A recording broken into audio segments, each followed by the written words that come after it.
రవికృష్ణది. తలపతి విజయ్ తండ్రి ఎస్ఏ చంద్రశేఖర్ డైరెక్షన్లో శుక్రన్ అనే సినిమాను ఒప్పుకున్నారు.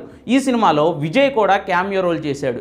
మ్యూజిక్ డైరెక్టర్గా విజయ్ యాంటోనీకి ఇదే మొదటి సినిమా. కథ బాగున్నా, పర్ఫార్మెన్స్కి ఎంతో స్కోప్ ఉన్న సినిమా ఎందుకో జనాలకు ఎక్కలేదు. ఫలితంగా బిలో యావరేజ్ సినిమాలో నటించిన పేరు వచ్చింది రవికృష్ణకి. 2005లో రాధామోహన్ డైరెక్షన్లో యాక్ట్ చేసిన పొన్నియిన్ సెల్వన్ తెలుగులో ముద్దుల కొడుకు పేరుతో వచ్చింది. కాలిపోయిన మొహం ఉన్న యువకుడిలా చాలా బాగా యాక్టింగ్ చేశాడు రవికృష్ణ.